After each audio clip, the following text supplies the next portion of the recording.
Welcome, everybody, to Binford Chronicles. We have another episode for you today, and I'm Joann Binford, your host. Today, we'll be visiting with Florida Gubernatorial candidate Bobby Williams. That's right, Bobby Williams is a native Floridian and a lifelong resident of Winter Haven. I love it out there in Winter Haven, it's beautiful. He's also the founder of the Freedom Tour, a pastor of Freedom Church, and owner of BW Communications. Now he has a bold dream, and that's to run for governor of Florida. Now he's spent most of his life in the small town of Eloise, just outside Winter Haven. Bobby grew up in a close knit community where everyone knew each other. Don't you love communities like that? It wasn't until later in life that he discovered his true calling to transform lives and serve those in need. In 2016, he answered that call by launching the Freedom Tour, a nonprofit that has since grown into a major organization supporting thousands of people across Central Florida each month. Through his work, Bobby has witnessed people at their lowest moments, facing hardship and despair. These experiences have deepened his compassion and strengthened his resolve to make a difference.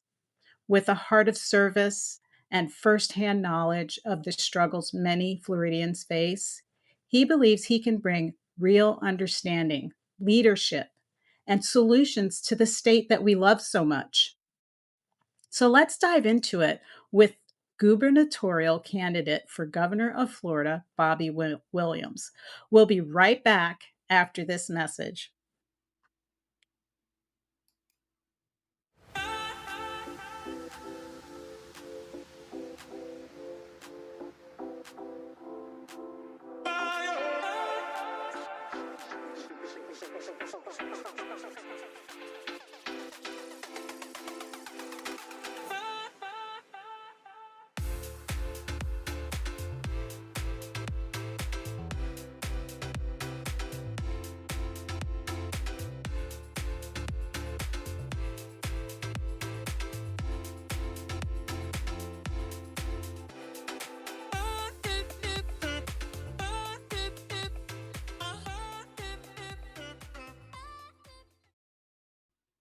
Welcome back, everybody. Thank you for joining us at Binford Chronicles, where we do our best to give you access to the candidate during election season. Joining us today is gubernatorial candidate for governor of Florida, Bobby Williams.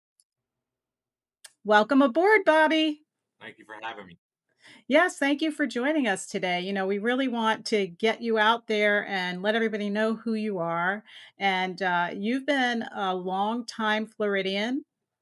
And tell us about, just give us a little round, story about who you are, where you've come from. We know you're from Florida, but you know what I mean. Yeah, born and raised in Winter Haven, Florida. Obviously, my whole life. Third generation. Just had an American dream. Just to start a business, kind of create wealth, create a family, do all that. In which, at 26, ended up getting married and had a little girl a year later, and started a business. And got very successful at it. It was a lot of stuff. At 32, had an encounter with Jesus, which radically changed my life. Then started going to church, whatever Christian does. And I learned that church don't do much. So the Lord put on my heart to start the Freedom Tour in 2000, really 15, but we incorporated in 16, and just started reaching people and changing lives and making a difference. Even on running for governor now, but politics and people, they sit around and talk about problems, but you don't see much action. So I say 2/3 of God is good. So I just went and I took what I had, and obviously we had some finances and different things, and we started on a carport feeding 5 to 10 homeless people in 2016. Then COVID hit, and it really blew up. Since then, we've done over 100 million pounds of product. We had to buy that. It's like 350 million gift in kind. And it's about reaching people, touching people, changing lives, and working with different communities and different groups, sheriff's office and entities, and all across the board, just to bring hope and help people come forward. It's pretty much what I've done. Yeah, you've collaborated with the school board and got food ready. Tell us about that relationship. Yeah, so really it exploded, like I said, COVID. You had kids not going to school, and they need most kids. People don't know this or not. Most of their meals they get during school. A lot of kids don't eat during weekends or eat during nowhere else, and a lot of times we just don't see that, but it happens. With COVID, we've seen that, and we partnered with schools and put refrigerated box trucks in schools on Friday, actually during school. But even when COVID wasn't there, we uh, coordinated with community partners at resource centers, and the kids could come there. In some schools, we did at schools, and they'd come there and pick up. Then, obviously, that grew into seeing the needs, that not only the needs of the kids, but the needs of the teachers. All these teachers come out of their pockets with a lot of things. So we do teacher giveaways, teacher outreaches, and then from COVID, we created a system of liaisons. Started with one here in Polk County, now we have six.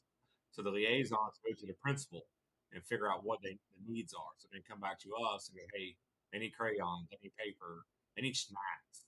And one of the biggest things we see a very two things is after school tutorials, kids don't want to go.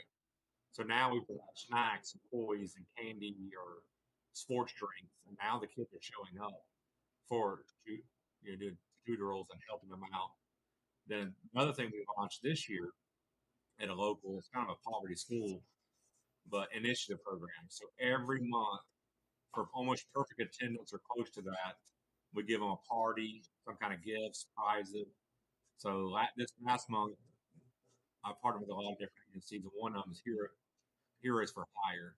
They dress up as superheroes. So they showed up, we provided pizza, and the kids they were so excited.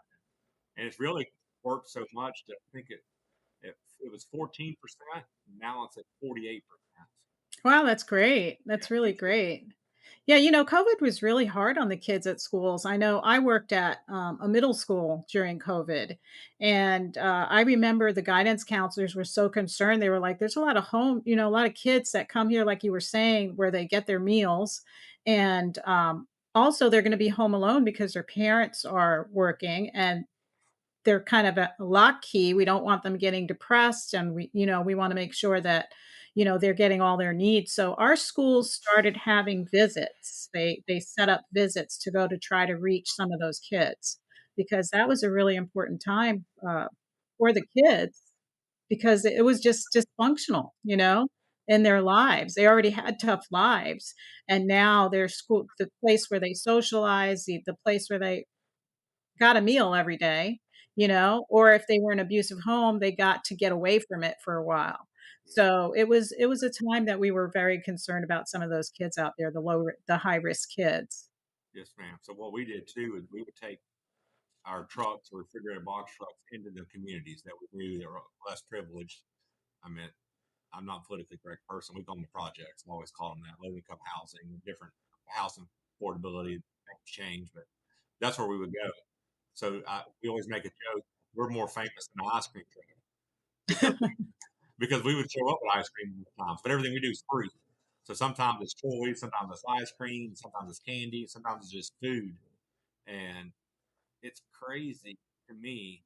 I was raised poor too, but just to see the reactions of these kids' face when you show up, I mean, it makes you feel good and makes like you're making a difference, but then you're seeing a difference in the lives of these kids and families. Yeah, kids are really a wonderful people, They're little people. They're just it's a shame that the world is so hard on them sometimes because I grew up, my parents were divorced, but I still got to grow up as a kid, and kids should not have any worries. Kids should just not even realize the world is around them. They should just be there playing and growing and learning about life and playing in the grass and looking at the ants and just simple stuff, just having a simple life, a simple beautiful life. But life just is not that way. It's difficult.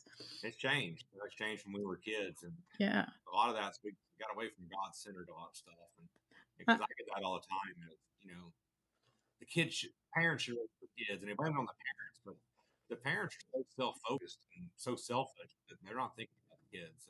mhm. bad side of it. So our goal is go there, try to be that family figure, father figure, whatever that is. You know, man, they're life finders. You know that somebody cares for them. We show up because of you, the kids, you know, and just show them somebody cares because a lot of Yeah, I had a teacher, like I said, my parents were divorced, and I remember my parents went when my mom was, she went through a struggling period, so I was the youngest of 5, so I ended up staying with my mom, and I remember I didn't have a lot of clothes, I didn't wear a lot of different clothing to school, and I remember one teacher approached me, and she said, "My daughter has clothes she outgrew," but I felt so embarrassed, and I was only I wanna say I was, like, 7, and I felt so embarrassed because I was like, "Oh my gosh, she's trying to give me hand-me-downs, so she must know that I've been wearing these pants, like, the 3rd time this week." You know? So, I can get it how kids can, at a young age, can feel that. They're aware of the things that go on. You know what I wanted to ask you is because you have a ministry, so it's a great opportunity to connect with these kids. And even though they're coming from like divorced families, like I came from, or they're coming from families that are struggling, are you able to somehow minister to them how wonderful it is to uh, marriage and family and parenting, how wonderful that is? How do you do that without it being a grown up thing, but a subliminal message for those kids? Because, I grew up looking at other people. So when I saw other families, I would compare them to what's going on in my family. And it helped me to realize that there's a difference. Like, not everybody's like what I have at home. And I met some really wonderful people that had a long life impression on me. So when I became a mother, it was so important to me to be a great mother because I knew, well, I missed out on some of that. So, like, I'm wondering, how is your ministry able to transfer that energy to these children? 100%. You know, I tell people, so many people call it them words. A lot of times it's a smile, but my biggest thing is hug. And just hugging these little kids and just watching put a smile on her face. And just, I had to, I struggled with it in a sense when I first started because just what you said, how do you, per se, let them know as a child, you're the adult, you're trying to talk to a child, how do you convey that message?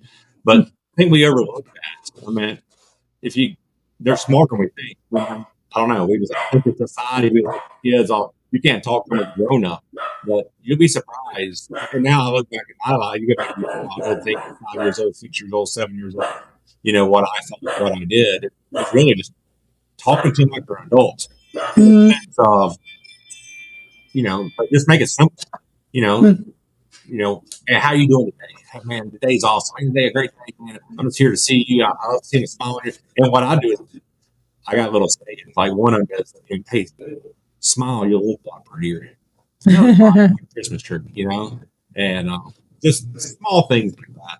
Just make them feel good. Because I think society beats them up so much, you know, and whether it's parents, mom, dads, some of them don't feel like they have self worth. Some of them don't feel like they want to live. But when you go there with a smile and say, man, you're awesome and amazing, man, you're pretty, you're beautiful. God created you, it's like you are, and just lift them up, and just Yeah. Do be you positive. find that God gives you the words of wisdom to just deliver a little, sometimes an elder will deliver a message to me and just a few words, and I'll be like, wow, that was, 5 words were so powerful. You have a great opportunity to do that with these children. Do you find that inspiration, the Lord working through you in that way? 100%. Sometimes people don't understand God, how much He talks and how He talks and that kind of stuff, and even thoughts. So sometimes it's words of knowledge, words of wisdom, like you said, and God will Mhm. give you just drop a nugget, just like a thought in your mind, and go, hey, is this going on or that going on? Like, how'd you know that? Well, God loves you so much, and He told me this about you, and He wants to show He's watching, He's listening, and He cares about you. Mhm. Yeah, that's wonderful. Now, you also collaborated with the sheriff's department Yeah, we for did hurricane relief, right? that. Tell us about that. So it first started in COVID. In COVID, we were getting so many.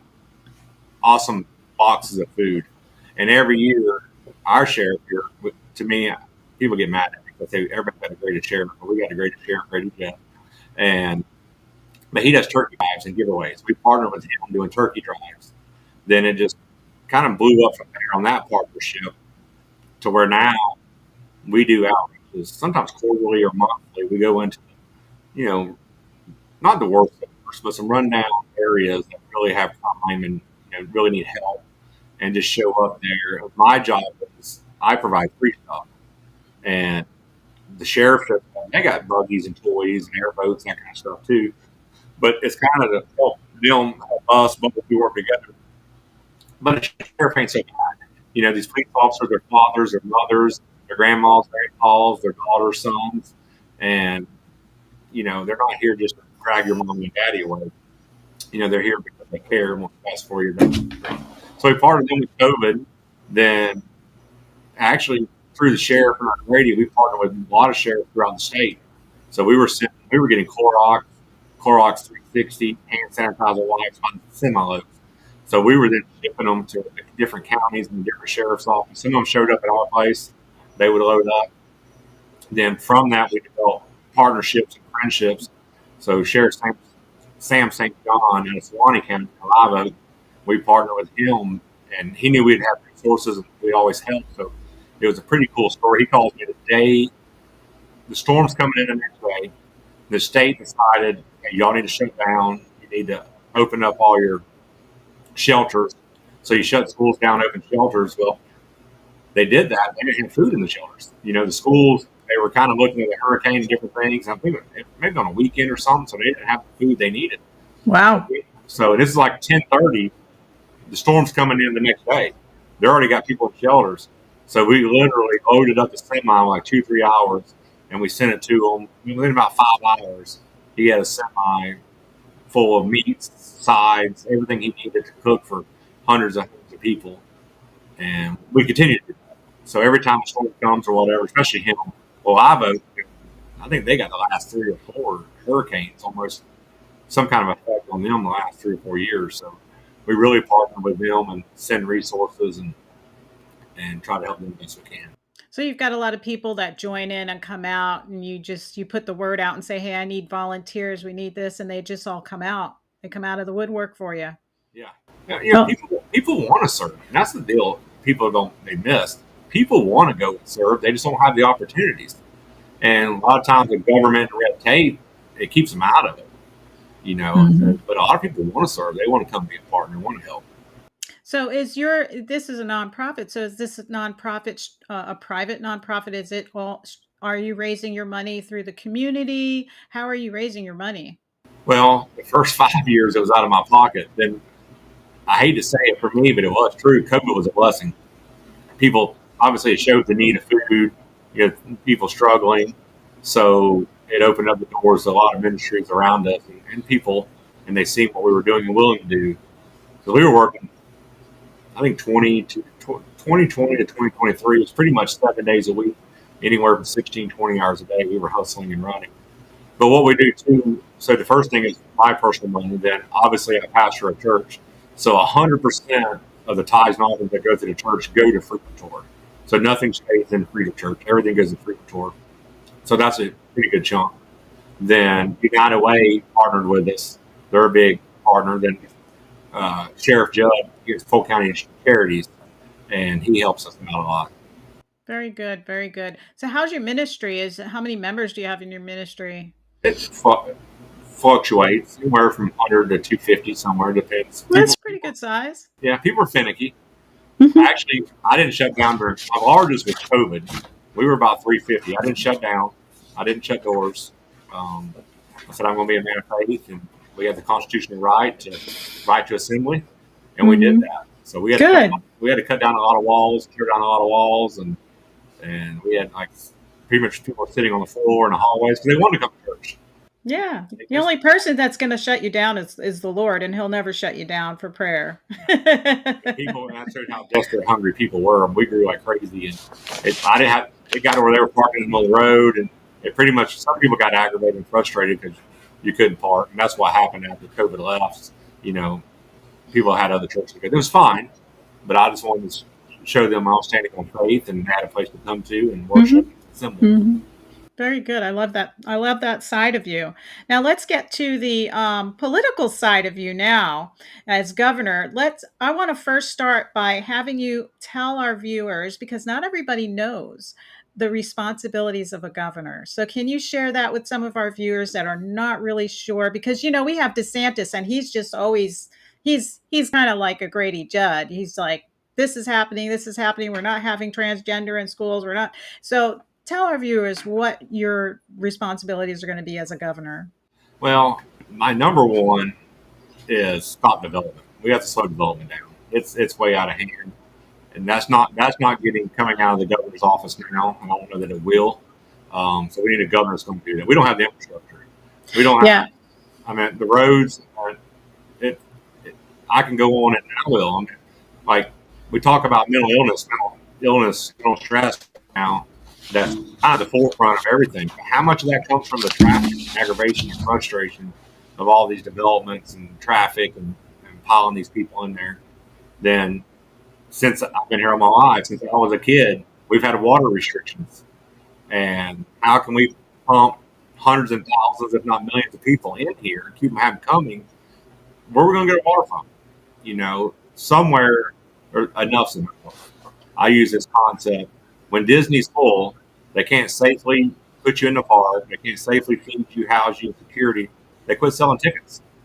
And I think in Florida somewhere, it's got to be people over profits, and we got to say enough. Yeah, because Winter Haven, I remember I haven't been there in a long time, but it was it was probably in the early 90s that I was out there and it was very country like. I was like, "Oh my God, I love it out here." It's like this is Southern boy land. But It's calm, but it's grown, hasn't it? And that's kind of how my town is. We have about 170,000 residents here, but it's growing so fast that the infrastructure, the pipes, like just 2 weeks ago, they had to put one of those rubber sleeves in the pipes right outside my house because there was a crack in them. And the pipes are, made out of that clay or whatever it is. And with the infrastructure that's going in, all that water and all that sewer, it's got to go through those pipes, and they didn't build like giant pipes. The pipes are smaller. They're not really huge pipes like you would see in a big city like New York City. They're smaller pipes. So some of those, when they're connecting the new ones, because we have an urban service area out west, so if we were going to go out west, you're going to have to somehow figure out how those new pipes are going to slowly bring them to the smaller pipes, because I'm sure with all the new infrastructure there's going to be codes where your pipes need to be wider and they got to connect to these smaller pipes, and you got to dig up roads. And you also have to, like our town, my when I ran for county commission, I was like, we got to bring business here, because if we don't have the business here and all we have is homes, we're going to have high price living with no jobs. And that's kind of where we're at here in our town, Indian River County. Is it similar to that in Winter Haven? It's in the whole state. Obviously doing Facebook and people say you need to talk more than just overdevelopment. That's the cry of the people. Every county from the Panhandle to the Key West, that's the cry of the people. They're enough's enough, and nobody's saying no. And developers, they got free reign. They go to the county and the county says no. They'll go to the city and the city says no. Then they'll find a loophole. Obviously, you look at a county commissioner, you're talking about that. They'll find a loophole some way through the state or somewhere, and they just do what they want. Then they just, they get approval some way, somehow. Then, I think some legislation, like SB 180, kind of gave them some lawyers some open loopholes and everything. Then they're just allowed to do it. Mm-hmm. And and people are aggravated and frustrated, but even me running for governor, what do we do? I said, well, it's got to start with the governor. Mm-hmm. And I was just listening the other day to, I'm trying to figure out what the name of that group was. Thousand Friends of Florida. Have you ever heard of that group? Thousand Friends of Florida keeps up on the land purchases, and uh, Indian River County had a huge land purchase, but this came up, SB 180. Have you heard of that bill, SB 180? That's what I just talked about. Okay, that's the one you were talking about. There's at the very end of that, it gives loopholes. That was Yes. created for a hurricane. So if your house got destroyed, usually during the permit period, if you tear a house down, they usually give you a year, maybe two, if that, without paying impact fees. If you let go on that, then you obviously got to pay impact fees. Then you got to go back, obviously, new code and all that. So SB 180 was supposed to really help hurricane stuff. But just like developers do, they create, or even politicians that work with developers, they put these little loopholes and word it like they want it to where they get away with it. Yeah, because they were talking about how this really pretty much puts the county in a bind because we do our plans like 5 years out. And according to this, if somebody says, well, you're not being you're not you're making it difficult, you're being restrictive or burdensome, they can sue the county. Yeah, So it doesn't give us, the community, the right to decide how our community grows. right. And I think one of my ideas really even get development back into the people's hands to where, especially when you're talking large tracts, I don't know how to put a large tract in there without the people voting on it. Because we've seen with the loopholes and everything, developers get winning, and somewhere we got to get the people back up the voice. Yeah. How many residents do you have out there in Winter Haven? Winter Haven, I think we're 50,000 somewhere around there. But Polk County, we've grown. We were at 5 or 6,000. They're kind of being a million by 2030. We were the fastest growing county in the nation at one time. Here recently. Wow. Yeah. That's, well, you're still small compared to us, Yeah. but you still have a lot of land out there. Well, Winter Haven is kind of smaller, but you got Lakeland's huge. You got Lakeland, and you got Haines City is growing over in the Four Corners. Haines City will be the largest here pretty soon once all the developments have been approved and gone through. Tell Bobby, tell me what you think about the no property tax. I What? like it. I've said it for years. It makes 100% sense. You know, there's no reason that somebody, especially when you get older, a lot of people can't, they barely afford to get by as it is. You see increase in groceries, increase in electric bills, increase in a lot of things. Then they're seeing now an increase in their property tax. We see them. We see them losing their houses, losing their property. Then, investors come in, they love it, and they come in and, take advantage of it, which ain't fair. So I've said that for years. Do you think that'll encourage the counties to start looking at bringing more profitable businesses into their town so that they have a taxing base besides the people? Well, that and waste. We're looking at fraud right now. Doge is going across the state. They're showing a lot of waste. Whether it's waste or fraud or whatever, to where I think we have to get less responsibility off the government.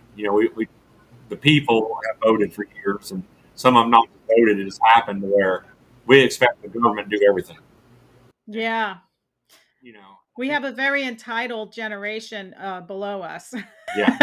And whether it's a parade or an event downtown, they expect the city or the county to put it on, and we have to stop that. Just look at, especially if you want cheaper taxes and you want to get down to this, we got to get less government. And there's plenty of ministries and people, businesses that do that kind of stuff. But the same way, is why is a ministry or a business going to do it when the county or city is out spending all the money? Mm-hmm. Absolutely correct. I remember reading I visited your website. Now you were talking about mini homes. Yes. Tell me about that. That's very interesting. I'd like to hear that. It ain't just mini homes, but it's campgrounds. So nobody has a solution for homelessness, because it's easy to make. How many campgrounds you got across Florida? You got plenty. But with a campground, you can't stay but 28 days. Then you got to stay out 28 days. And the reason for that is they're campground for a reason. You want to go there with your family. You don't want people permanent homes and all that kind of stuff. But if we created that, and I'm a very faithful, I believe in faith. I know faith works. But if we created that and handed that over to faith-based ministries, that way the church is covering the cost. They're raising money. They're trying to go out and get grants or whatever. But it allows homeless people a place to go. They can sleep in their car. You no longer have to sleep at Walmart parking lot. But then if you create that, you create a center laundry, showers, everything, and maybe to wrap around services, United Way, all these people, even maybe some government things are there that they go and get help. So, but ultimately, you know, maybe the government starts it, but it's handed off. So that way, it ain't a continuation of the government paying for it.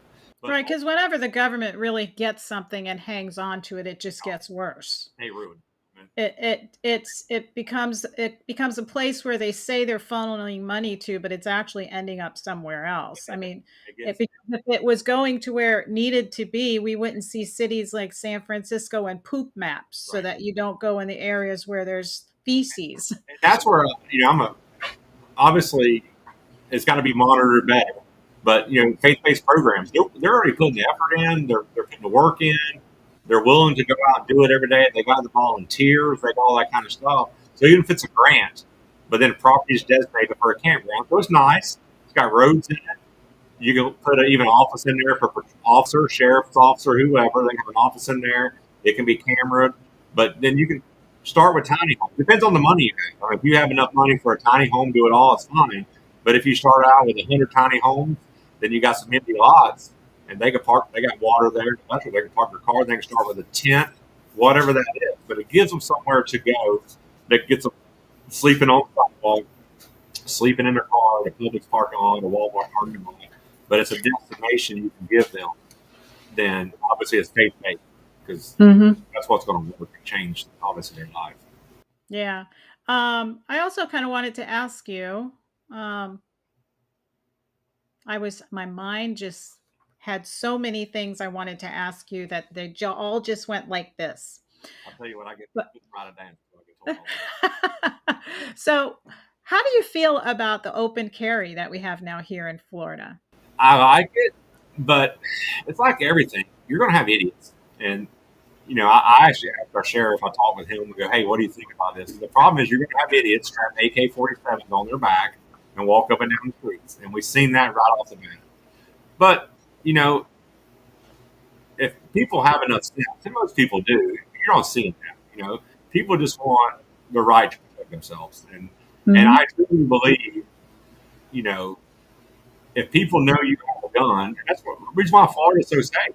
You have the right to, on your house, somebody come to your house, you have the right to shoot them, run your property, right to shoot them. So I think you're seeing a lot less burglars, you know, because people are, it ain't just worried. Call a cop, take 45 minutes. So I can get in their house, rob them, and leave in 45 minutes. I think it keeps crime down because people don't know who's carrying, who's not carrying. And, Florida's full of a bunch of good old boys who you carry. Yeah, and I know a lot of good old boys, and they prefer to conceal carry, but they like the idea that now it's really your Second Amendment. Right. Whereas, and we put that Facebook guy out of business because he used to carry his AR-15 just to see how the cops would react and people would react. And there's no need for that anymore because it's like a fad. Some people will go out and do it because they've always wanted to, Yeah. and then it'll be a fad that will go away. But most gun owners, legal gun owners like you and I, they just would rather be concealed because you're a target.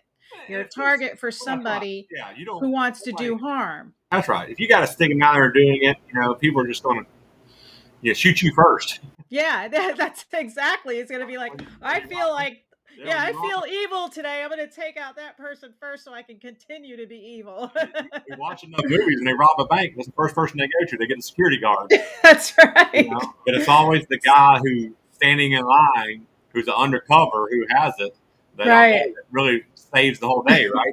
Yeah, it So does. it's So, it's back to a fear. mhm. People of not knowing. So when a criminal don't know who's carrying and is scared, okay, we see it. You got blue states where you can't have guns and you see the crime. Oh, it's high. Yeah, It's high crime, and you can't take care of yourself. You can't take care of your neighbor, and there's no more Daniel Pennies anymore because when you do help somebody in those blue states, you get sued and you get put in jail. yeah. And that's where a lot of it we got to look at. Across the state, even that is, getting rid of lawsuits. A lot of nonsense lawsuits that people shouldn't do. My personal, if somebody breaks in your house and they trip and fall and hurt themselves, they should have no right to sue you. They didn't belong there. Once you create a criminal offense, you should lose every right to sue somebody. I agree with that. Yeah. It's like you came into my property, into my space, threatening, uninvited, unwelcome. Yeah. It's almost like it's a non-recorded trespass. Because if I wrote a trespass order on somebody and they stepped on my property, they would be in trouble right away. Yeah. So but it's like you see it, people break into houses, somebody shoots them, they're suing them. You know, like it's ridiculous. Yeah, once you create a criminal offense in any way, you should lose every right to sue. Mm-hmm. Yeah. So that's a good question, though. I just had to know how you felt about that. I know you're a good old Southern boy, and you probably I did it on accident. You know, we went. I love to hunt. I've dove hunted. When I was in high school, we went dove hunting on the weekend. I left the shotguns in the bed of my truck, and we went to school. Luckily, nobody had seen them. But you know, back before us, you allowed to have shotguns in the back window, and it was no big deal. You know, it was just something that was standard. well, believe it or not, in New York, if you were in upstate New York or in Long Island, all the boys had their rifles in the back of their pickup trucks because they had shooting sports as well in schools. That was an activity in schools when I was growing up. Now, oh, God forbid, you know. My nephew, he goes to Gainesville, Georgia, and they have a skeet, but it might be a private school, but they have skeet shooting as part of their deal. So obviously he's got to bring a gun somewhere somehow. Mm-hmm. It works. But you know, it ain't a gun. It's the stupidity. It ain't a gun who kills somebody. It's a person, you know. Yeah, so you might have to deal with issues. Well, you know, the transgender thing still hasn't gone away, and they're still going to be fighting back. And Ron DeSantis really took a good grip of that. And how would you deal with these issues? Same. You know, I say this: anytime you come off the truth, any bit, you open yourself to deception, and once you open yourself to deception, it gets worse. And I feel like from the 90s, 80s and 90s, you know, LGBTQ, back then they had initials, they weren't a forefront. But I think with grace and mercy, we gave them a voice, but we've seen what they did. They just shove it in our face and, you know, we're right, you're wrong. And I think, you know, we've given way too much leniency, and it's got to get back to, you know, if you want to do what you want to do in your own home, that's you. But once you start bringing out parades in front of everybody and trying to put it in schools and trying to get our kids to do it, you know, I mean, you're an American citizen and you're even a God created. He gives you a free will. If you want to do it and you're private, that's fine. But don't push it on your kids. And my biggest thing on that is this. You have the highest rate of suicide rates in teen youth in that community. Don't you think it's a problem? You know, and that's what I say Jesus is the answer. We don't have suicide rates when you're full of Jesus. So it ain't that shove it down your throat, even religion shove it down your throat. But, you know, we love them. I'll tell you a cool story. So I had a guy, local guy here at our church, walking down the street. We're in a bad community. Well, it used to be a bad community. But he would go on corners and he would prostitute himself and he would beg for money and do all this kind of stuff. And just, I'm just going to be honest, it was me, pretty much, 6'1" guy, good looking guy, but he would dress the whole, he would have a full wig on, skirt, all this kind of stuff. But he'd avoided me forever. But I said, hey man, how can I help you? What can we do? You know, what can we do to help you? You need some food, you need something. What can I do? You need a tent. And it took me about a year and a half to finally stop by. And I gave him a tent, I gave him a generator, then I gave him some food. Then he seen I cared. Then a couple months later, he was in church, and he fully dressed as a woman. He come to church, he sat in the back, he was like, going up, didn't say nothing to him. Wasn't long after that, he did an altar call. Then he would do an altar call every time he would come. He just wasn't truly getting it. Then that went on for about 6-8 months, and I'd hug him, talk to him, man, what can I pray for you? You know? But then he went to jail, he disappeared for about a year or two. I didn't see him. And then he come back just here recently, and he was fully dressed, and he said, hey, you remember me? I said, yeah, I remember you. He said, man, I found God in jail, in prison. Radically changed my life. I'm a man now. I'm a different man, that kind of stuff. So, you love them, but, I don't mean this the wrong way. Jesus works, the gospel works. It's transformational. But if you love them, do it. And no different from our stuff in your face, you're not going to shove your stuff in our face. I think the biggest misconception of that whole thing was that they thought that we were against them. Like, yeah, we don't believe in that because we're Christians and we follow the Bible and we know that God made man and woman.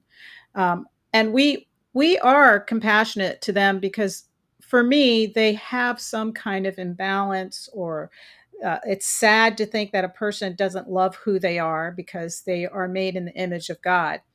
But the misconception, that is the misconception because I grew up in New York City and I can tell you I saw all walks of life in New York City. And as kids, we used to hang out on a corner right next to a bakery because the guy was so nice he would give us apple turnovers for free, fresh out of the oven. And we would hang out there and talk and congregate. And there was this, and we called them transvestites at that time. And he literally would stand there in his tight pants and dress and his long hair, and he would come and talk with us and we'd hang out and we would just outright ask him questions like, hey, why is this, how do you get yourself flat in that area, like how does that happen, you're supposed to have a bulge, Yeah. and because we're teenagers and we're like, what's going on, and he was really understanding, and it was no big deal for us. We were like, yeah, that's him and this is us, and he didn't ask us to call him a woman. He knew that he was a man and that he liked dressing like a woman. But the biggest thing that I think concerned us is when they started tampering into the children, because children are innocent Right. and they are made pure. Right. And to confuse them, I mean, they still don't even know what, you know, intimacy is. They don't know those things. And to transform them is kind of abusive. And that's where we started to speak Right. up. We really don't care what adults do. We are Christians and we're going to follow our beliefs and our systems and help people. We have compassion for them. But when it comes to children, that's where we came up in arms. And when it came to the books that we saw that were coming into schools that were indoctrinating these kids, and then they were using the excuse that, oh, well, some kids go through this, so we should be able to write books about this and let kids read it. And it's like, no, that's a traumatizing thing. That's not therapy for a kid Yeah. that went through such a traumatic to now read it in a book and it's published and now everybody's getting entertainment from it. That Yeah. it just was very sad because we love those people and we pray for those Right. people and we care about those people and we'll sit down and talk with them and uh, accept them, but we're not going to, like Charlie Kirk said, don't force me to call you a woman when you're a man. And then it went to the other extreme where women couldn't feel safe in their own private spaces. So Yeah. it got so extreme, and it was nothing about hate, but it was actually, you are taking from us now, Yeah. you know?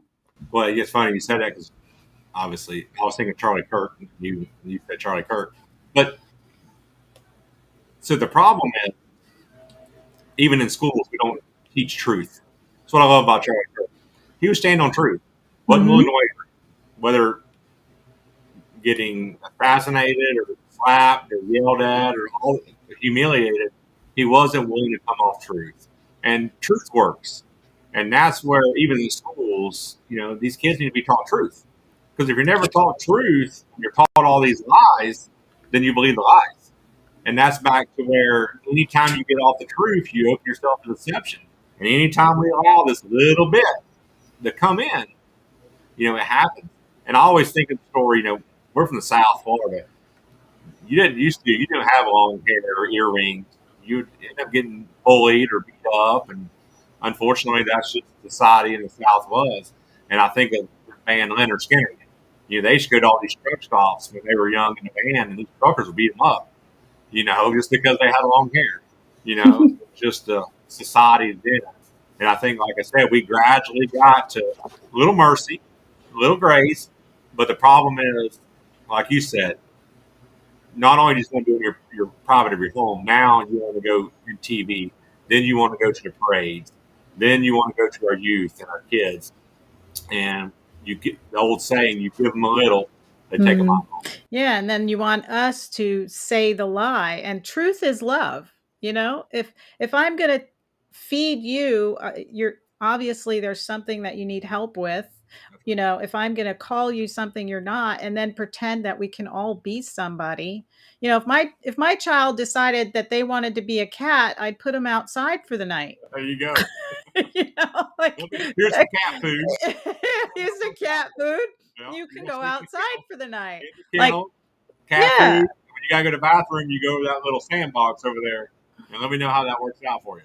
Yeah, like let's be real. Let's look at ourselves, find out what's making us feel that way. Let's love ourselves and And we love you. a lot of it comes from it's back to the gospel and truth. A lot of that comes from molestation. You know, you be people are. I'm surprised as a pastor and leader the molestation that comes from uncles and aunts and just family members, and not just women. We think of so much in little girls, man. It's just as bad in boys, and a lot of that comes from that molestation of a child. But it's saying all that to me, obviously, to me, the Bible works. And one of the greatest verses I love in the Bible is you'll know them by their fruit.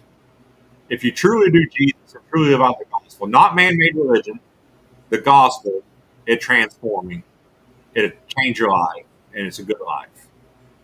The other, I don't see transformation, not in a good way. And you see the torment, you see the drugs, you see the alcohol, trying to deal with all the issues and the pain. So my answer to them is, I don't see yours working. Mine works. Just transform my life, and it works. And it's the fruit of it. So my thing is, I tell them like, I said, man, just try it. You've tried your life for 50 something years. How's it worked out for you? So just give me a couple weeks, give me a month or two. Just come in here and just give me an opportunity. I'm not asking for nothing. Just give me an opportunity. What you've Mhm. done so far hasn't worked, but you see a group of people that can tell you, and friends you know, that it's worked. And we've seen his life change, and we see others' life change. So it works. Mhm. Yeah, some of these people just need a lot of love and caring, or they needed it when they were growing up so that they could feel confident in who they are and not need all that attention and try to hurt themselves or change who they are to realize how beautiful they already are, Right. you know? And the other thing I wanted to ask you about is our borders, Florida borders. You know, we've got I a lot of don't know. people crossing over. The problem is we've had borders since Florida existed. Why is borders an issue now? It should have been. It's always should have been an issue. I mean, we look at sex trafficking. We're probably outside of Texas and California. We're the third somewhere there drug capital of the world. Yeah, it's And what it's shameful. it aggravates me, these governors and these people in power and place, you know, now all of a sudden it's important. It's been important for many years. We've seen the Cubans, the Haitians, drugs, sex trafficking. Well, it has, but during the Biden era, it was like the floodgates opened. But, So, but back to you start allowing a little bit of the truth. You open this a little bit of deception. You give them a mile. Why? My question is, why do we expect any different? If you give your teenager a mile or an inch, what's he going to take? So mhm. if you give any criminal anything an inch, what are they going to do? They're going to take that mile. So we should be strict on all that. We should have been strict years ago on it. We should be stopping these boats coming in now. We've got the Coast Guard. I mean, you see Trump. That's a good thing. Like Trump's not a politician, and that's what Florida needs: the governor, not another politician. Somebody that hears people and sees the issue and willing to the persecution, the people are going to come to him left or right and say this ain't right. But we should have been fighting drugs. Supposedly we were fighting drugs since the Bush era or Reagan era, but we never did. You know, there's ways we could stop it years and years ago. But Well, there's a obviously, lot of things going on with previous presidents, even with the Afghanistan wars, where they were lying about those, and the soldiers were like, "We need to get out of here. This is not helping." well, it's just the It's corruption's so bad, and these guys are being bought, and you, I follow the money. Look at these guys who are running for office. Look at their donors. They're going to bow to their donors. Whatever their donors are in, business are in, is who they're going to bow to, unfortunately. And it's all corruption. And like I said, it's always exposed. It's getting exposed more. But the question is, what's going to be done? We can Mhm. do Florida all we want to, but what's going to be done? We it's so sad and so bad that corruption's in our face. We know it. Mhm. We can name it. We can name names. We can trace this and trace that, and we talk about it in one way. How would you deal with that? How would you deal with that? The corruption, Yeah. well, you put them in jail. Don't you got to start with everything. As soon as you find it, prosecute them, and you got to get people and sheriffs willing to prosecute them. Until people start getting prosecuted, nothing is going to change. I mean, they could talk about Biden and Biden's son, all these people, and left. The corruption's so deep, it's both sides, but nothing's happened. You see, nobody going to jail until somebody starts going to back to fear. Until you start putting fear in people and arresting them, it's not going to happen. So, as a governor, you need to start putting these people. To me, I think you almost need to create a department like an FBI department that all they do is corruption, and you got to Mhm. get the guys in there and that will expose it and do it, and start prosecuting one after another. That's the only way it's going to stop. Bobby, would you try would what do you think about foreign land bankers buying Florida land?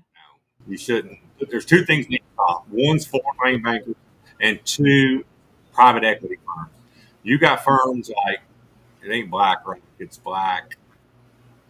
Come to me here in a minute, but they're coming here buying up all these developments. They're running prices up like crazy because they got billions and trillions of dollars. They don't care what they pay for them. Then once they get it, they notice supply and demand's there, so they run the rent up extravagant. Well, then what that does, it causes the everyday Floridian who owns rentals that say they charge $1,000 for the last 10 years. Well, these guys have to come in here and buy whole developments up. They're getting 2,500 because of supply and demand. So now the everyday Joe is raising his rent up to $1,700, $1,800. So to me, you got to get rid of the foreign and the investment firms coming in here buying all this stuff up, houses and developments. When we're talking about land and space, I want to move on to another challenging subject. We're looking at Dearborn, Michigan, Hamtramck, Patterson, New Jersey, that have been taken over by Islamic regimes, Islamic Brotherhood. If that comes to Florida, how would you deal with that? You can't stop religion, but It's not religion. Islam is a governance. right. Well, you can't change our rules. We serve under God. We're Christian based. I wouldn't allow any kind of Muslim or Shiite, whatever law that is, to come in here. You got to keep it Christian. I'm 100%. It works. We're not going to change from that. My goal is to get God back in school, prayer back in school, get it where it needs to be, and teach these kids the correct way and right way to live. And it's probably going to be a huge fight, but I'm willing to fight for it. I'm going to fight for it. You're going to fight for religion, Christian values. Christian values. Yes. So Sharia law, would that Randy Fine is trying to ban that in the state of Florida. How do you feel about that? It shouldn't be. We don't have Sharia law. We have Christian values, the laws we have. We don't need Sharia law or any kind of Muslim. I I get why we have freedom of religion. I get that. So the whole concept, and that's where people miss it, separation from church and state. I don't think the church should be in the state, and I don't think the state should be in the church. But the problem, the misinterpretation there, the gospel is not church. It's the foundation of not only we live in, it's the foundation of the United States, the foundation of the Constitution. So you can't separate the Word of God from our government. Two different things. Well, our government was built on, and like Charlie Kirk would tell you, the first unions, you had to have Yeah. faith. You had to be faith. Um, you had to have faith in God, and God was mentioned four times in the Declaration of Independence, and that's how they put together our Bill of Rights. To protect our inalienable rights, and the Constitution is based on that. Where does do not steal, do not kill? Where does all that come from? It comes from the foundation of the Bible, and we've allowed the enemy to come in and take that and peel that away by people crying out of separation of church and state. Like I said, the church is messed up. I agree with that. Church shouldn't be in the state. But the gospel is real, the Bible is real, it works, it's changing, life changing, transformational. We got to stick with that. And we got to get back to principles. And all these other Sharia law or Islam, whatever, they have no right, not only in Florida, but really in America. Hmm. Right. Now, how, everybody's always talking about the lagoon, the waterways, and how are you seeing that? What's your focus on that? A lot of issues. We got to quit spraying. We got to get people from spraying all these waterways, polluting these waters. I grew up on a lake. When I was 19, I started fishing off the coast, Gasparilla, Boca Grande area, and I seen red tide in there. They can tell you what you want to and give you scientific facts, but me and the everyday person know it's come from pollution. It's killing fish, or killing our fisheries. We got large corporations all over that are pumping, Mhm. illegally dumping and dumping and dumping. The fines ain't big enough because they keep doing it. If you make them their fines, whether they go bankrupt or not, they'll probably stop doing it. So we have to do something about that to save our fisheries. And even with development's destroying our waterways. You know, we don't have enough water, so now they want to pump out of rivers and pump out of that river. And you're steady changing, you know, your water supply. And then they're pumping the pollution into the water supply. And they're trying to, right now they're pumping a lot of polluted water down as they can, thousands of feet. Then now they're trying to go deeper to find different kind of water and change it. So it's just like when's enough? If I when's enough? You're polluting waters from development, big corporations, all this stuff. And we got to say enough's enough, and could have stopped it. There's one thing I wanted to ask you earlier, but I couldn't remember about it, but it just came to mind, and it has to do with schools. Have you heard about new homeschool? No, man. Am I saying it right? New homeschool. It's where a charter school can take over space in your school district, one of the schools that is either performing low or it's performing low in grades, or it has low attendance where it's lost students. So they actually can take over part of your school, request to take over part of your school, and then the school has to pay for your food, your buses. It has to pay for everything that you need. And then it takes the FTE money that the school would take, and it would go to that school that's actually teaching on that campus. And that school would have its own principal on the campus of the school that has a principal. So it's back to we're just throwing darts on the wall. The whole problem is our public schools. We've got away from teaching our kids life skills. We got away from teaching our kids trades. We got away from teaching our kids from basic math. Just basic life, ethics, manners, and just life. We have to fix our public education. We got to quit trying to band-aids on everything. And let's go back to the root of the problem. The root of the problem. I agree with if you want school choice, you're good with that. If you want to spend money and go get money, go to your different school. Till we fix that education, and it can maybe stay that way. But we have to fix our education, our public schools. Everybody wants to go to a Christian school. Everybody wants to go to this school. And I get that. But what's the issue is we got 70, 80% of kids who can't go to other schools. We have to look at I hate to say this word, but I'm going to. Our public school sucks. It's just, it's just the truth. Well, they do. Just think about it, Bobby. Everybody says that, like for Indian River County, where our school district is like one of the top 5. But when you think about it, the whole nation after COVID went on a sliding scale. So what an A is today is not what an A was before COVID. Well, the problem is So all you're doing is teaching your kids to take a test. So if I can get my kid to learn how to pass a test and get a good grade, the school gets a good grade, and we continue money in that. What have we done for our kids? We've done nothing. I don't really care what the school grade is. What are the results of the kids? How life transforming in these kids? How are these lives being changed in these kids? Because every kid ain't the same. That's the problem. You can't throw one test out there for every kid. Some kids are a little slower, some are better, and that's where teachers got to teach truth, teach life, teach that kind of stuff. Get away from. I don't agree. No woke nonsense, but teach truth, teach life skills, teach what needs to be taught. Where when a kid graduates school, he's got a life. He knows how maybe a trade. He knows how to be an electrician. He knows he's not having to go start over. So we Mhm. stick these kids in classrooms for till they don't do 18 years, but mainly 18 years. They're stuck in a classroom being taught how to take a test. They graduate high school. Some go to college, but the rest of them don't, and they got to start over.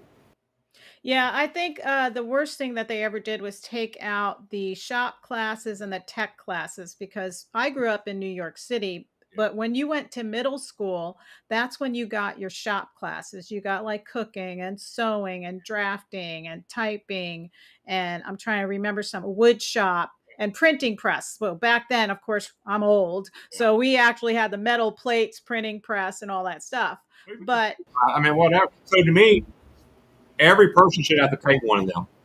Then you should take even if it's just a semester, you should take an electrical class, a plumbing class, an air conditioner class, a mechanical class, and figure out what you want to do. Maybe that's your eighth or ninth grade. Then your 10th, 11th, 12th, you can perfect that trade if Mhm. you want to go there. But if not, you say you want to go to college, you want to do business, well, you want a home.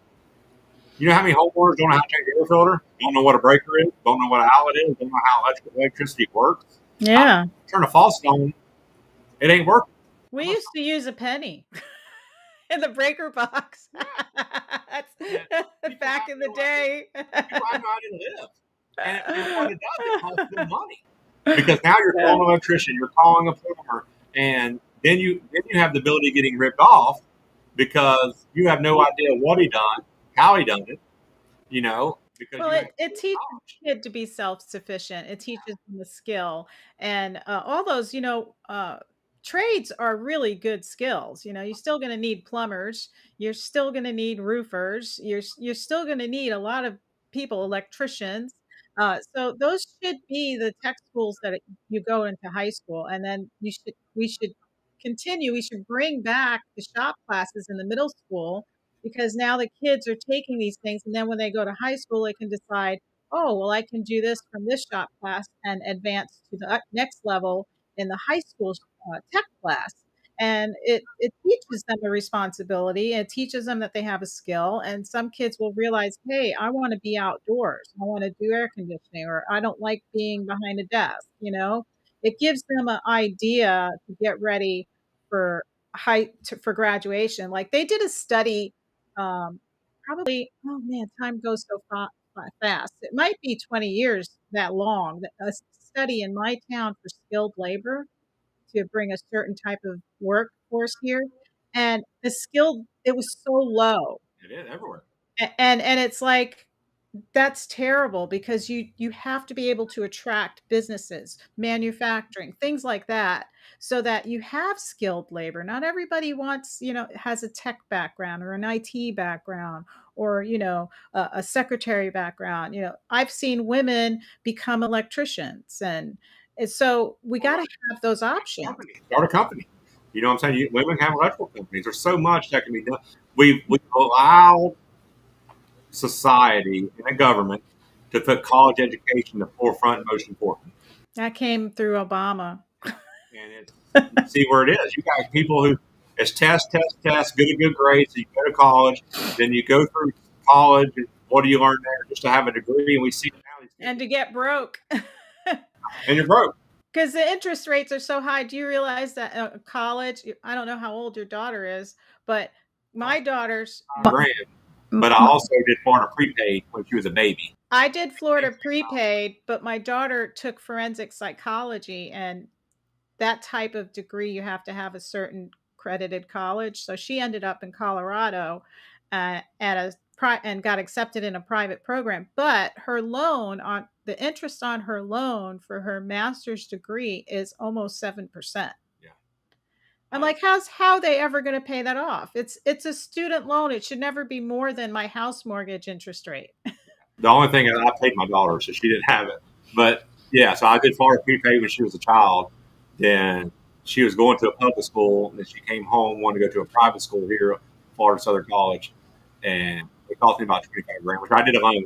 deal, SB, whatever, small SBA loan, however that government loan, and it cost me that. I pay.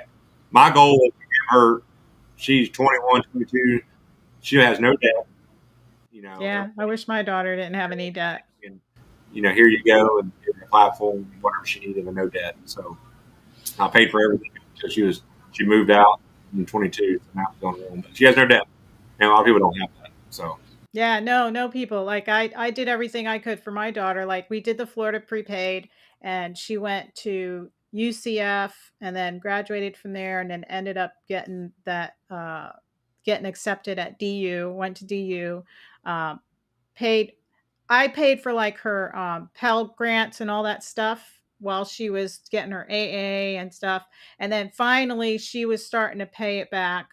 And then COVID hit, they stopped all the loans. So she kept paying and she paid all the interest off and started paying on the principal. But then when COVID, now that they threw the loans back in, she's like, Mom, my interest rate is so high and I'm not making enough to pay my she does everything herself. So she's like, she makes good money. She's in, doing her profession, but she's like, the rent, and the gas and all this, we even bought her a car and it's still hard. So I'm like, how, she's got stuff, she's got the help that other people don't have. So how are they even doing it? I don't know. And that's where, I had a friend years ago.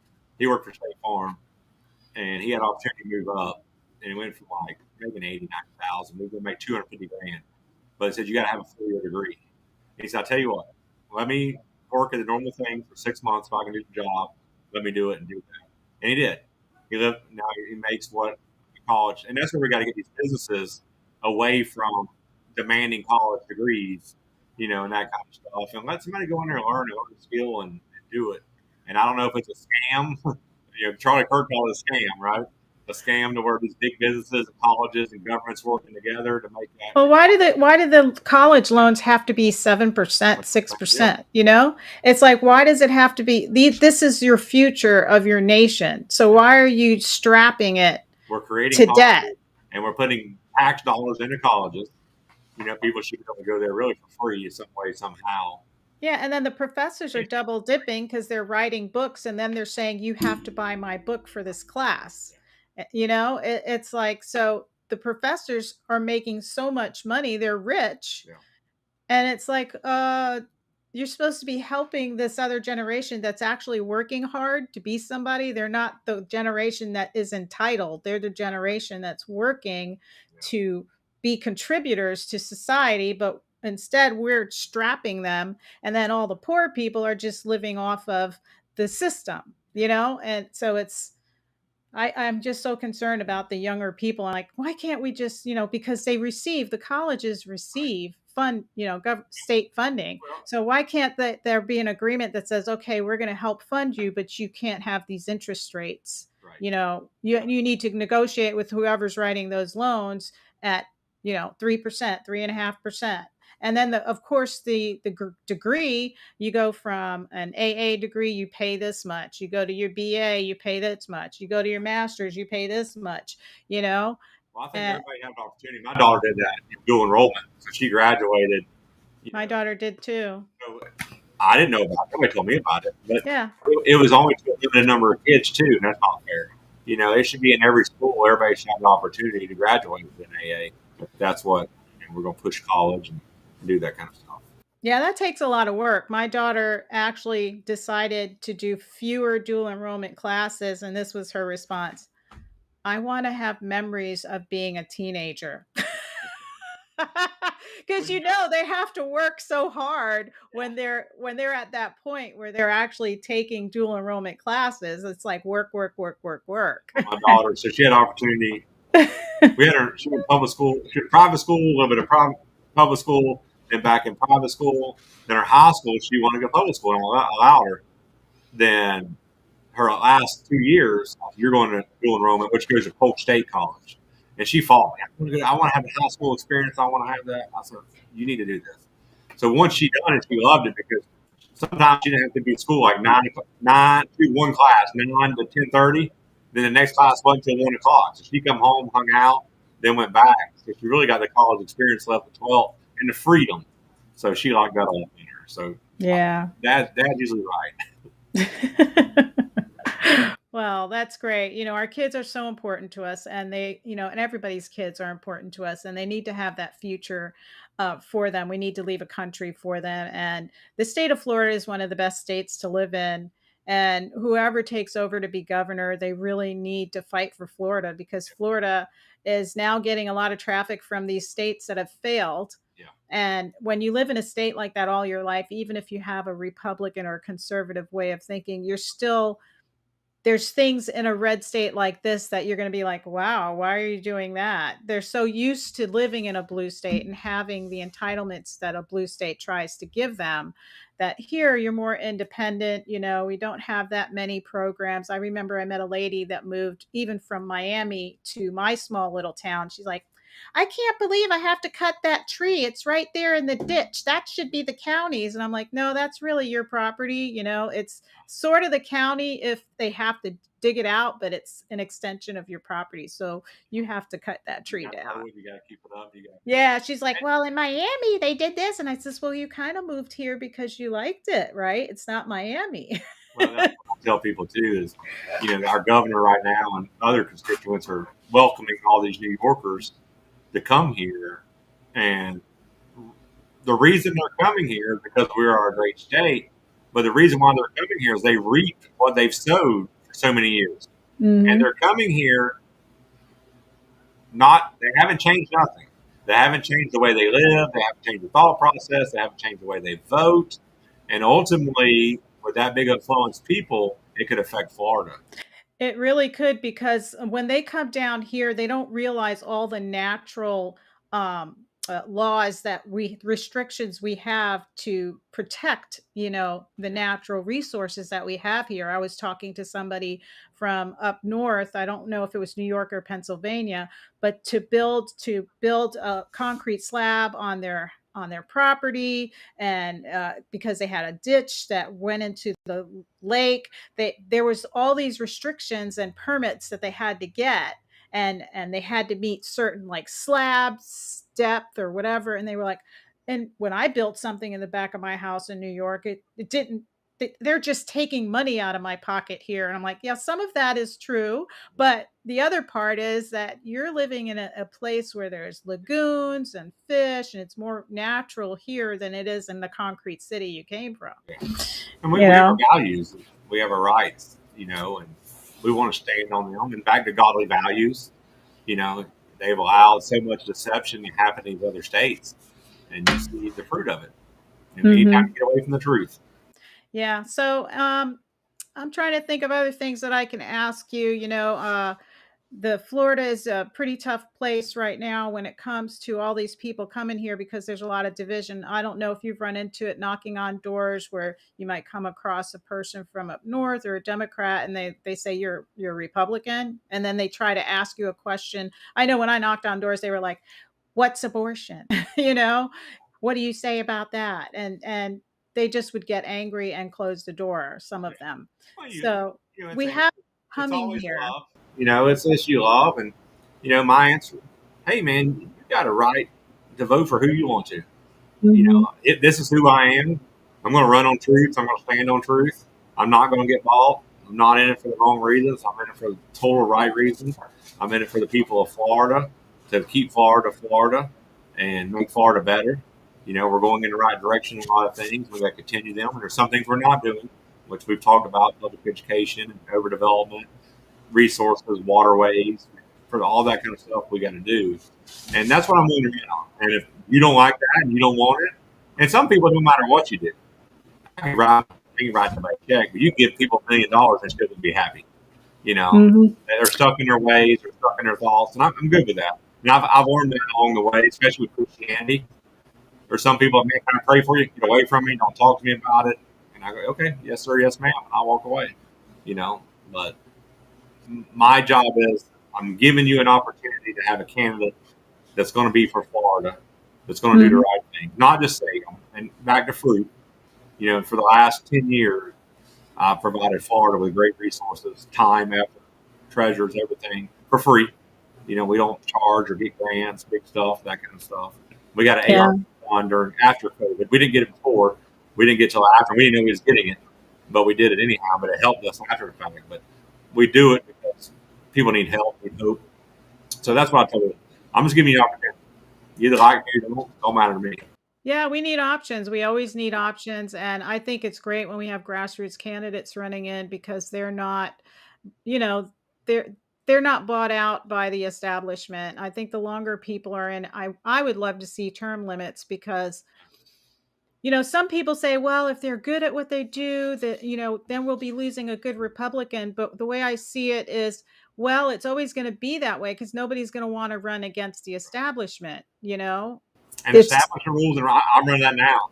I'm a conservative Republican, but the establishment ain't going. You see it. You look at the polls. I'm not on one of the polls. There's not one poll even talks or says anything or about me or anything. No, they cover all of the popular guys that everybody knows, like Byron Donalds or Paul Renner, they're focusing on those people. They're talking about Casey DeSantis and so, but I even checked up. I looked at some of the runners that are active now, and some of them don't even have websites. So you're good there. Like I Oh, tried yeah, to we got look a up. website. We're raising money. We're 2 million views a month on social media.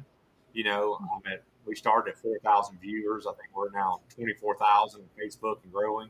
We're growing in every aspect, and we got people from all over the state of Florida, from about every county reaching out, and a lot of them are Republicans, and they're calling the Republicans party. Hey, why ain't I hearing about this guy?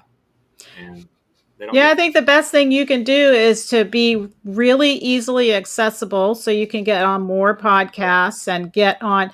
I know you're probably visiting a lot of the RECs and all those, that little circle of people, but the community is the best way because you're running for the whole state, That's right. so it's a big territory that you have got to cover. Yeah, well, that's the difference. Is me, I've been kind of, which I'm going to reach the people and that. The other guys are going to the RECs. They're going to every REC meeting, and the thing is, they're welcome to them. I'm not even welcome to them. We reach out to them, they won't reach back, and that's fine.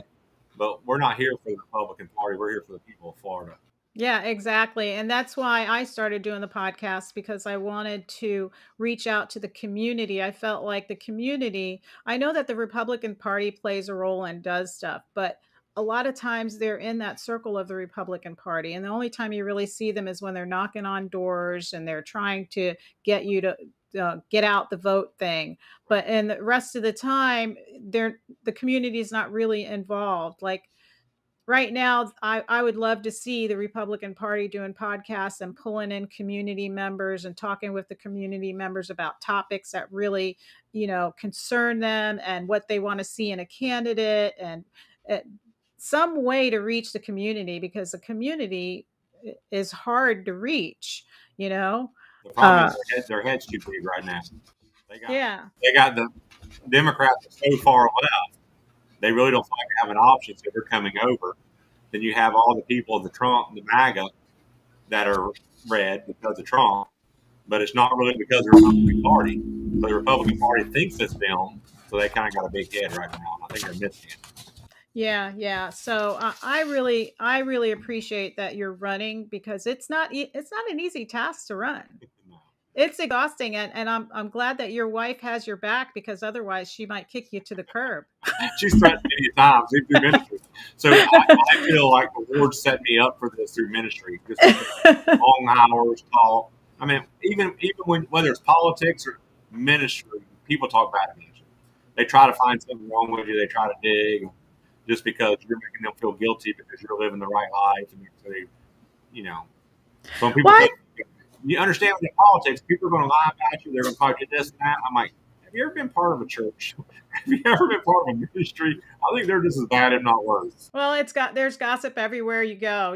There's always the gossip. Yeah, the people that are always talking and judging. Yeah. So you can't run away from that. But I looked at your website. I checked you out. You've got a nice ministry, and I can tell that that is your life. That you really have a lot of passion for that, and you're so proud of it. And you should be. You've done a lot, and you're not taking a bunch of government money to do it. You've put a lot of yourself into it, and that's just blood, sweat, and tears. And if you're going to do that for the state of Florida, that's what the state of Florida needs. Ron DeSantis has been out there on some subjects that have really been hardcore. I can't say, and I probably, even if you were the governor, I probably wouldn't agree with everything that you would do, because that's just, we're not robots. Everybody's different. Everybody has a different opinion, and some things you don't know all the facts on. You don't know all the depth and truth, and some things you can't know, maybe not never know, and they can't say. But you just got to do what's best for the people. Every second of every day. Yes, you have to do what's best for the people, stay in your constitutional lines, and keep government small. I think that's what's most important. Florida does not have a state tax, and I know a lot of people are trying to convince people that, oh, we'll have to have a state tax if you get rid of a property tax, and I'm like, are you kidding? And I know people don't want to hear this, but even if you had to add 1 or 2% to a sales tax, it ain't going to stop you from spending money. You're going to, if you love purses, you're going to go buy a purse, whether it's 1% or 2%. But the difference is, if it's 1 or 2%, I cannot pay that tax because I don't have to spend it. If I don't go out and buy anything, I don't have to spend. All your needs and necessities are untaxed, taxed. So your food and all that stuff taxed. So I can eat and do what I need to every day without being taxed. But I can't have a home and live in it right now without it being taxed. If I don't pay my tax, they take it from me. So Right, and it shouldn't be that way. It's no big deal. And people say, well, the poor is going to get hurt worse on 1 or 2. Well, guess what? The poor don't get spend money. Don't spend it if you got it. Yeah, you should be able to own your property. If you pay it off, it's yours. You shouldn't have to worry about them taking it away because you're older, and you're living on a fixed income, and they keep assessing it, and it's higher, and your taxes get higher. You shouldn't have to worry about that, especially when you've worked your whole entire life, been a good citizen, contributed to the county. It shouldn't be that way. And it's the And greatest thing, generational wealth we have. Really, that's what we pass down to our next generation. How many times have we seen that lost? Yeah, it becomes an inheritance, and then you have to think about, where are they going to try to tax that inheritance now? Oh, it's you. They didn't have any taxes for years and years and years. Well, we're going to evaluate that house for this much, and the new inheritance that you get is going to be taxed at this astronomical amount of money. So there's a lot of things that I can see coming that way too.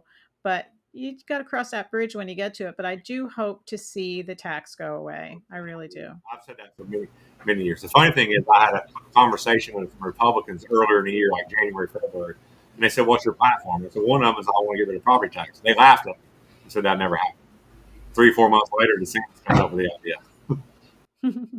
So, Bobby, did we ever throw up your website for everybody to check it out? No, I don't think we did. Let's try to throw that up real quick. And I know it's long, but I made it when people Google, it'd be easy. well, you want to tell them your website? www.bobbywilliamsforfloridagovernor.com. Say it again. www.bobbywilliamsforfloridagovernor.com. Do you have a phone number where they can reach out to your office? Yes, ma'am. 863-247-3257. That's awesome. Well, Bobby, I want to say thank you. We kind of went over, but I had such a good time talking with you. I really enjoyed your company on Binford Chronicles. And keep at it. Stay tough. God is with you. There's never anything to fear, right? When God is near, He's in your heart always. God's always good. So thank you, Bobby, for joining us. I really appreciate it. Thank you for having me. It was a pleasure. Well, everybody, thank you for joining us here at Binford Chronicles. That was a great session with Bobby Williams. He's running for governor of Florida. Now, I want you to remember to share, like, subscribe. I'm on Rumble, YouTube, Facebook, and X. Join me on every Friday at 7 p.m. for local news on the board report brought to you by IRC Media. Our contributors are Thomas Augustus, editor-in-chief of the Sunshine Journal at thomasaugustus.substack.com. We also have another contributor, Kevin McDonald, who was previously the school board member, and Jennifer Pippin, the Indian River County chapter chair for Moms for Liberty. Connect with all of our podcast contributors like Able Child, Shattering the Narrative, Conspiracy Club, and the Spark Free Press by visiting IndianRiverConnections.com. That's IndianRiverConnections.com. And thank you again for joining us here at Binford Chronicles. Have a good evening.